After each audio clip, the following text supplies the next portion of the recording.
नए साल के स्वागत के लिए मुंबई माया नगरी बिल्कुल तैयार है। हर साल की तरह इस बार भी आप देखें हजारों की संख्या में जहाँ तक आपकी नजर जाएगी हर एज ग्रुप के लोग यहाँ पर नाचते गाते झूमते लाइव म्यूजिक का यहाँ पर मजा उठाते। डीजे शिनोय यहाँ पर मौजूद है। तो इस तरह से तमाम मशहूर हस्तियाँ यहाँ पर लगातार बुलाई जा रही थी। क्रिसमस से लेकर नए साल तक का इसका यहाँ पर आयोजन होता है और आप देखें कितने जोश में मुंबईकर यहाँ पर झूमते हुए। हाय हैप्पी न्यू ईयर 2024 आपके लिए कैसा रहा? वन वर्ड में डिस्क्राइब करो। 25 से क्या चाहिए? बवाल आइटम्स की है। लोगों में ये जोश है। इस तरह का जो ओपन स्पेस है मुंबई में 1 बजे तक का उनको परमिशन है, वो इस तरह से म्यूजिक के साथ एंजॉय कर सकते हैं, लेकिन उसके बाद उन्हें ये बंद करना होगा। लेकिन जो इंडोर पार्टीज जहाँ पर हो रही है 5 बजे तक उन्हें अलाउड है, वहाँ पर वो पार्टीज हो सकती है। इस समय मैं इंडिया गेट पर मौजूद हूं और 2025 की शुरुआत करने के लिए 2025 का स्वागत करने के लिए यहाँ देश से और देश के कोने कोने से और साथ में दिल्ली के कोने कोने से तमाम लोग यहाँ पर आए हैं नए साल का स्वागत करने के लिए। आप देख सकते हैं कि कई दूर तक यहाँ पर भीड़ है, लोग पहुँच रहे हैं और 2025 का यहाँ पर स्वागत किया जाएगा। ठीक मेरे पीछे यहाँ पर इंडिया गेट है। इंडिया गेट को बड़ी खूबसूरती के साथ सजाया गया है हर साल की तरह और हमारे साथ कुछ छोटे छोटे बच्चे भी हैं। आपका नाम क्या है? आरसुम बघेल। कौन सी क्लास में हो आप? सेकंड। अच्छा, यहाँ क्यों आए हो? घूमने। क्यों? कल न्यू ईयर है। न्यू ईयर सेलिब्रेट करने आए हो। और आप? New year celebrate. अच्छा, एक बार आप सबको बोलेंगे happy new year. Happy new year. जोर से बोलेंगे सब मिलके। Happy new year. Happy new year 2025। Happy new year 2025। Thank you. आपका नाम क्या है सर? शमशेर सिंह, मैं एमपी सीधी का रहने वाला हूँ। अच्छा, आप एमपी से यहाँ? एमपी से हाँ सीधी यहाँ आया तो हूँ। यहाँ सिर्फ आप खास न्यू ईयर के लिए आए? हाँ, न्यू ईयर सेलिब्रेट करने के लिए आया हूँ। इंडिया गेट के सामने बिल्कुल यहाँ पर? सामने हाँ। ठीक है, कैसा लग रहा है सर? बहुत अच्छा लग रहा है। क्या संदेश देना चाहेंगे 2025 को लेकर? 2025 को लेकर हम तो यही संदेश देना चाहेंगे कि अच्छे से भाईचारे के साथ रहें, अच्छे से एंजॉय करें। हमारा देश प्रगति की तरक्की के आगे बढ़ रहा है, दिनों दिन आगे बढ़ता रहे, हमारी यही शुभकामनाएं हैं। नए साल को लेकर तैयारियां शुरू हो चुकी है। अब कुछ ही समय में नया साल भी आने वाला है, उसको लेकर लोगों के अंदर काफी उत्साह भी है। अभी हम मौजूद हैं डीएलएफ मॉल के सामने, नोएडा के डीएलएफ मॉल के सामने। तो अब हम यहाँ पर लोगों से बातचीत करेंगे और जानेंगे कि आखिर इस बार वो नए साल में क्या क्या करने वाले हैं। मैम, आपका नाम क्या है? रजनी वसीम। तो रजनी जी, आप ये बताइए कि आखिर नया साल में आप क्या करने वाले हैं? घूमने फिरने का शौक है। अब जो बचा है, जो लाइफ बची है, उसमें घूमने फिरने का ही है। और शरीर स्वस्थ रहना चाहिए, तभी घूम पाएंगे। जी सर, आपका नाम क्या है सर? मेरा नाम आर के भसीन है और राजकुमार इनफैक्ट। और मैं ये चाहूँगा कि अभी तक तो हमने बच्चों के भरण पोषण में और ये जो टाइम बिताया, उन लोगों को पूरी फैमिली रेस की है, लेकिन अब हम चाहेंगे हम अपने लिए जिए, ठीक है ना। तो अब जो भी बची खुची जिंदगी है उसको हम एंजॉय करना चाहेंगे। नया साल में क्या करने वाले हैं? जैसे कल अब नया साल है, तो आप बाहर जाना पसंद करेंगे या फिर घर पर ही रहना पसंद करेंगे? Not sure, not decided, but जहाँ भी रहूँ खुश रहूँ।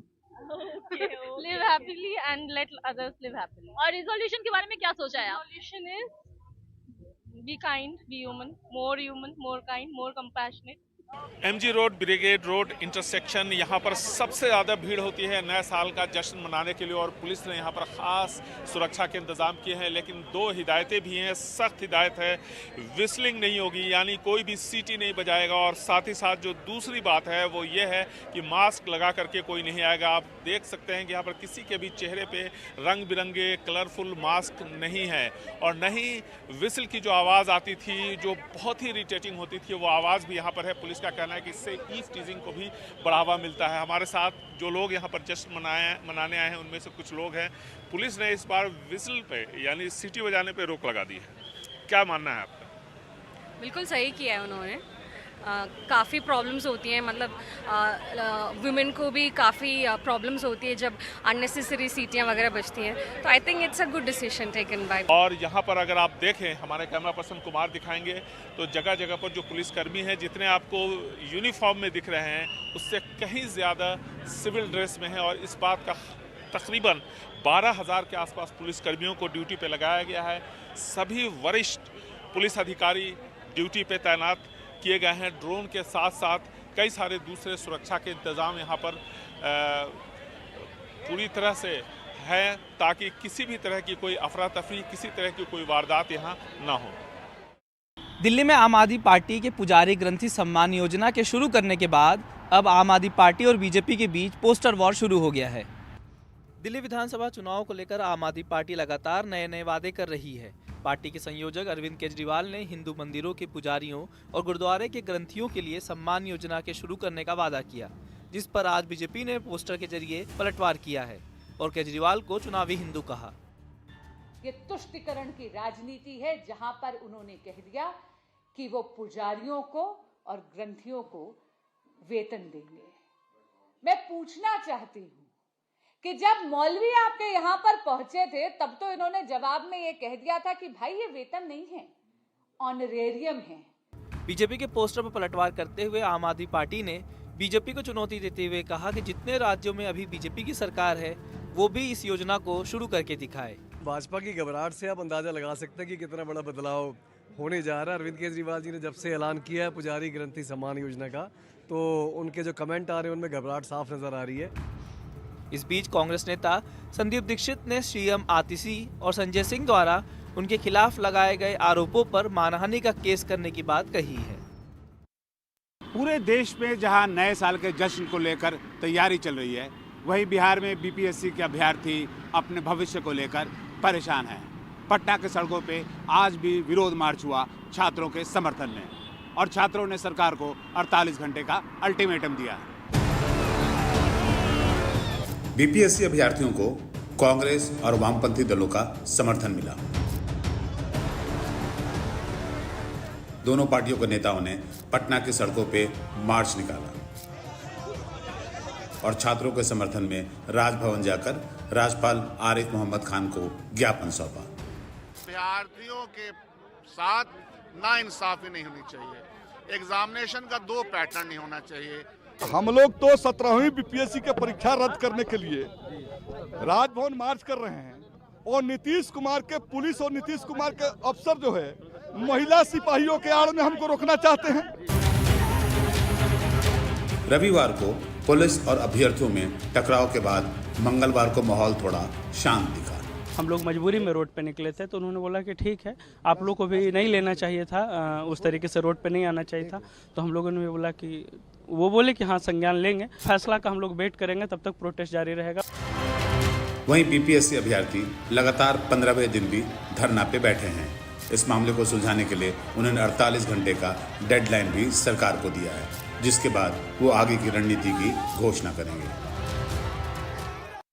महाराष्ट्र के मंत्री धनंजय मुंडे के करीबी सहयोगी और बीड़ जिले के सरपंच संतोष देशमुख की हत्या से जुड़े जबरन वसूली के मामले में फरार चल रहे आरोपी वाल्मीकि कराड ने आखिरकार पुणे सीआईडी के सामने सरेंडर कर दिया। वे पिछले 21 दिनों से फरार थे।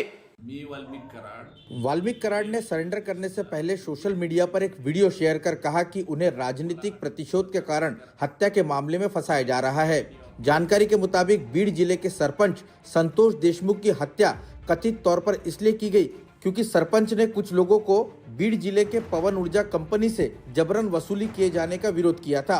इस मामले में राज्य सरकार के मंत्री के करीबी का नाम आने के कारण मुख्यमंत्री को भी बयान देना पड़ा। किसी को भी बख्शा नहीं जाएगा।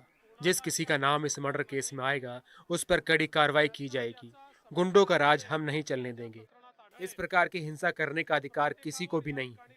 जब तक असली गुनहगार को फांसी पर लटकाया नहीं जाता तब तक की सारी कार्रवाई पुलिस करेगी। मामले की जांच कर रही सीआईडी वाल्मीकि कराड को ट्रांजिट रिमांड पर बीड़ ले गई है, जहां उसे कोर्ट में पेश किया जाएगा।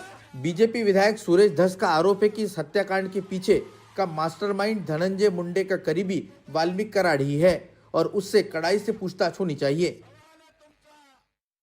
मध्य प्रदेश की राजधानी भोपाल में परिवहन विभाग के पूर्व कांस्टेबल सौरभ शर्मा के घर लगता है कुबेर का खजाना था। तभी तो 9 दिन में 3 एजेंसियां ईडी, लोकायुक्त और आयकर विभाग की छापेमारी में मिली रकम बढ़ती ही जा रही है। जो मामला 8 करोड़ से शुरू हुआ था वो 93 करोड़ तक जा पहुंचा है। 2,95,00,000 रुपए नकदी, 50 लाख रुपए के जेवर, 234 किलो चांदी, कुल 7,98,00,000। ये था सौरभ शर्मा पर छापे के बाद लोकायुक्त का गणित। 8 करोड़ का मसरूका जब्त हुआ, जिसमें 2.85 करोड़ कैश था और बाकी सोने चांदी के जेवरात और कॉस्टली घड़ियां वगैरह थी। 52 किलो सोना, 11 करोड़ कैश, लगभग 52 करोड़ 60 लाख। ये था इनकम टैक्स का गणित। 4 करोड़ बैंक में, 6 करोड़ एफडी, 23 करोड़ की संपत्ति। यह है प्रवर्तन निदेशालय का जोड़, यानी 3 एजेंसियां 9 दिनों में अलग अलग रकम। हालांकि सौरभ के वकील का कहना है ये रकम उसकी है ही नहीं। वो सोना मेरा है ही नहीं, ना मेरे घर से मिला वो सोना, ना मेरे नाम से कार है। ये और बात है कि सौरभ शर्मा की अग्रिम जमानत के विरोध के दौरान लोकायुक्त ने कोर्ट में बताया था कि उसे कुल 55 लाख रुपए की नकदी और सोना चांदी मिला है।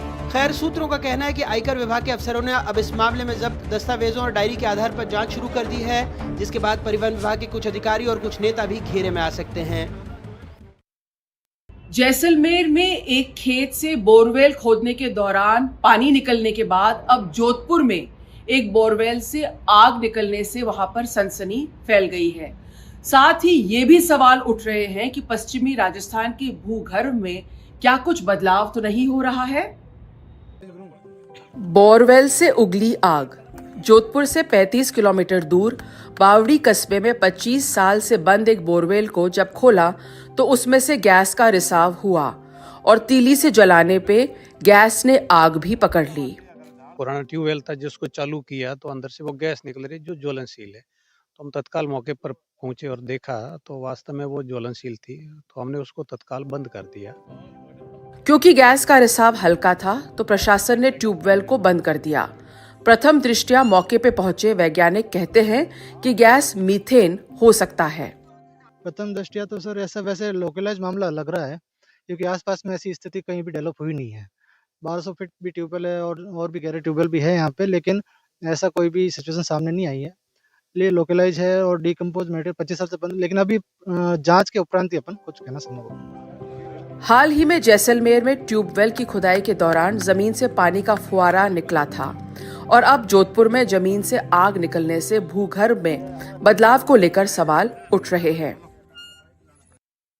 दिल्ली एम्स की इमरजेंसी में आने वाले मरीजों के लिए जल्द सुविधाएं बढ़ने वाली हैं, क्योंकि एम्स ने इमरजेंसी में बेड की संख्या को डबल करने की तैयारी कर ली है। दिल्ली एम्स में मरीजों की बढ़ती संख्या को देखते हुए एम्स के इमरजेंसी वार्ड का विस्तार करने का फैसला किया है। एम्स के डायरेक्टर डॉक्टर एम श्रीनिवास ने बताया कि एम्स नई दिल्ली में फिलहाल 200 बेड का इमरजेंसी वार्ड है, इसे डबल करने की योजना है। Today as you go through the AIIMS नई दिल्ली में फिलहाल 200 बेड का इमरजेंसी वार्ड है, इसे बढ़ाकर 400 करने की योजना है। इसके लिए जगह और तमाम तरह के विकल्पों पर विचार किया जा रहा है। हमारी कोशिश ये भी है कि एम्स के ट्रोमा सेंटर में 200 नए बिस्तर का इमरजेंसी वार्ड शुरू किया जाए। अगले साल के अंत तक ये सुविधा लोगों को मिलने लगेगी। वहीं देश के सभी एम्स को इलाज के लिहाज से एक पोर्टल पर लाने की भी तैयारी है। इसके लिए सॉफ्टवेयर भी तैयार किया गया है, जिससे अगर कोई मरीज किसी सर्जरी के लिए दिल्ली एम्स आ जाता है और उसको ये सुविधा उसके शहर या राज्य में मिल सकती है, तो ऐसे मरीजों को तुरंत पोर्टल के माध्यम से शिफ्ट किया जाएगा। इससे एम्स दिल्ली में मरीजों का लोड भी कम होगा। प्रयागराज में होने वाले महाकुंभ की शुरुआत होने में अब 2 हफ्ते से कम समय बचा हुआ है। ऐसे में तैयारियों का जायजा लेने के लिए खुद मुख्यमंत्री योगी आदित्यनाथ प्रयागराज पहुंचे, समीक्षा बैठक भी की और औचक निरीक्षण भी किया। और उसके बाद सीएम ने कहा कि मां गंगा और मां यमुना की कृपा से महाकुंभ सकुशल संपन्न होगा। ये संगम है, वही संगम जहां आस्था की डुबकी लगाने करोड़ों लोग कुंभ नगरी आने वाले हैं। महाकुंभ में आने वालों को कोई परेशानी ना हो, इसके लिए तैयारियां कैसी हैं, ये जानने के लिए मुख्यमंत्री ने प्रयाग का दौरा किया। इस दौरान सीएम ने बायो सीएनजी प्लांट का उद्घाटन भी किया और अधिकारियों के साथ समीक्षा बैठक भी कर ली। सभी कार्यक्रमों को युद्ध स्तर पर आगे बढ़ाने की तैयारी की जा रही है और जनवरी प्रथम सप्ताह तक संस्थाएं भी आ चुकी होंगी, तैयारियां पूरी हो चुकी होंगी। 13 जनवरी को पौष पूर्णिमा की पहला स्नान यहां पे संपन्न होगा।